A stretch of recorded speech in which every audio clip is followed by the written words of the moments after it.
what happened to GoPro? So if you're a business nerd like me, you've probably followed the rise and what seems like the never-ending fall for this company. Now, I've seen a lot of videos and articles talking about the problems that the company's facing, but I haven't really seen any solutions. So today we're just going to put our gloves on, bust out the scalpel, and try to save this patient. Okay, so quick background so that we're all on the same page. GoPro started off as the brainchild of Nick Woodman, a surfer who wanted a camera that could kind of keep up with his lifestyle, and he figured that there might be others out there who want the same thing. That was back in 2002. Fast forward to around 2011, 2014-ish, and everyone and their grandma thinks that they're an action superhero. GoPro becomes one of the major trends of this era, along with Angry Birds, planking, and the Harlem Shake. Feeding off this hype, the team at GoPro decided to enlist themselves on the Nasdaq Stock Exchange. Obviously, investors were excited and hopeful that this hype would last forever and lead to years to come of golden retrievers strapping GoPros to their heads and doing crazy things. As is the case with most one-trick ponies though, doing an IPO like this can often be risky because you haven't yet proven that once the fad dies down or once competition copies your trick, that you can still be a successful company. See, there's a lot of excitement and brand value in GoPro, but at the end of the day, it's just a durable waterproof camera, period. So GoPro opened on the stock market at about $28 back in 2014. They peaked shortly thereafter at about $96, and since then it's fallen to about $6 for the past 2 years or so. So, can we save them? So, first I wanted to see what the company has already done / is trying to do. I have to commend them because in doing my homework for this, it seems that they've tried almost everything to shake this one-trick pony, the label that they have. They've tried to become a media company, they've tried to come up with drones, they've hooked up with Periscope, on and on and on. So clearly they realize that they have challenges and have taken steps to fix things. It's just that nothing's really caught on. I listened to the CEO and the CFO talk at a conference earlier this year, and they both talked about their big focus being on releasing new products, driving down prices and costs, and going international. They also maintain that the demand is still there for their cameras, particularly in travel. Now, I get a little suspicious when a company with a product that people aren't buying says the primary solution is to release new products. Products that are basically the same as the old ones, just newer. Another red flag. You have a product that people don't want, and the second solution is to drop the price? If people don't want it, they just don't want it. And all you're doing long term is hurting your own profits and basically telling everyone that not even you believe in the full value of your own product. Now you're just begging. Put all that misplaced cost-cutting energy into building something that people actually want. On top of all that, they want to take these products that people aren't buying and go abroad with them. If people in your base markets don't want GoPros, what makes you so confident that people in the new markets will? It's just an ill-reasoned risk in my view. Now, all that said, I don't despite that there's still some demand, but let's be real, the granny era is over. I think what's happened is that they counted a lot of those initial buyers during that era as part of a demographic that would consistently buy these things, and that just wasn't true.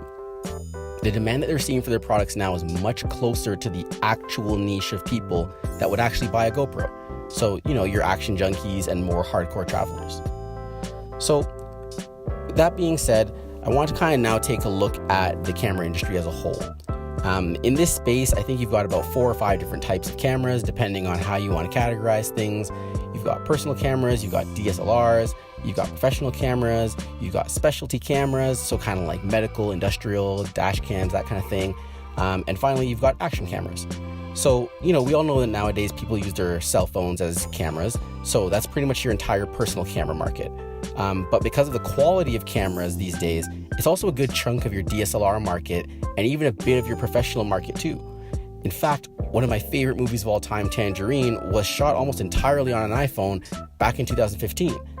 A lot of these phones nowadays too are water and dust proof as well. So, slap a good case on top of that and it's going to hold up to a lot of your action shots too, thereby eating into a little bit more of that action camera market as well. Now, all that considered, when we take a look at the stock prices for Canon and Nikon, the main DSLR manufacturers, we see that over the same period of time as GoPro's been around, their stocks have gone up. So why is that? I think it's because they understand their niche. They can get away with the big bulky cameras that need to be handled with the Queen's gloves because they know that people aren't buying their cameras to take them underwater. The people that are buying these cameras need ultra high quality images and video and absolute control over every aspect of what they're creating. Also, I'm sure these two companies are riding the wave of everybody that wants to be a YouTuber nowadays as well. That said, Canon, Nikon, and others are still being affected by the smartphone game as well. So GoPro isn't alone in the camera industry in needing to adapt. So we've done a bit of analysis now, let's talk solutions. So at the end of the day, for me, GoPro only has one problem, and it's the same problem that they've had since day one. They still don't know what their ideal target market is. In the beginning, they thought it would be everyone. Now they think it's the action adventurers, but they still aren't 100% sure how to meet their needs. And even if these action adventurers are the correct market, then I feel that whatever sales are now is pretty much what they're always going to be. Why? Because there's only so many people in this demographic, and once you sell them a camera, there's little else you can sell them on. There's no other products, there's no other ecosystem of value, and the danger is that if you try to make some complicated ecosystem, kind of like Apple, to lock people in, you risk just pissing them off and having them go to one of the other commodity action cameras that are out there. So putting all that together, I'm going to suggest a new market that I think GoPro should explore, and one where I think they could potentially win. I want to see GoPro mesh the market between the professional/DSLR cameras and the action cameras. There's a lot of creators out there making professional grade productions on a semi-pro budget. They're relying on rentals and expensive bulky equipment that just overall might not fit their needs for something that needs to be a little bit more nimble, a little bit more reliable, a little bit more cost effective without sacrificing too much on quality. Looking at the numbers again, the professional and DSLR markets as a whole are being chewed into somewhat by the smartphones, as we already know, but smartphones aren't going to replace the entire camera industry anytime soon. This pro/DSLR market is larger than the current action camera market, and it's growing as more creators are looking to make their mark. Again, these creators are using smartphones at the low end of the scale or expensive bulky equipment at the top end of the scale, and could likely benefit from something that fits their needs a little bit more in the middle.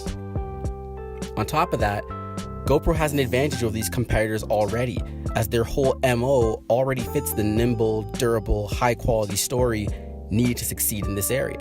All they would need to focus on now is better understanding the needs of this semi-pro creator community and add that professional capability to their products.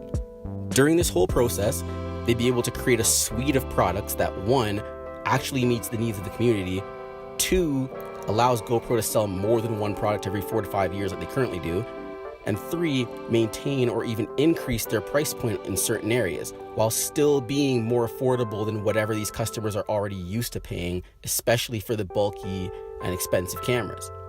So by my estimates, a successful entry into this market could mean an extra $2 billion in revenue over the next 5 years, on top of what their current 5-year forecasts already are, and a boost in the share price to about $20 a share, all else being equal. Now, that might not sound like much, it might sound like much, depends, but for me, it's certainly a good start, and especially since the stock hasn't been that high since 2015, I'll take it, and I think they would too. So I'll post a PDF with my notes if you're all interested on that. And you know what? Sure, there's some risk in all this. It would require a huge all-around effort, but honestly, the technology that they have is already halfway there.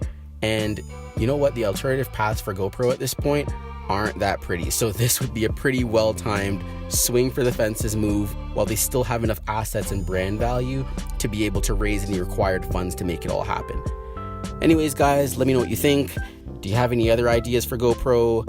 Which company should we save next? Or do you want to see something entirely different? Let me know, do all that like, comment, and subscribe stuff, and talk soon. Cheers, bye.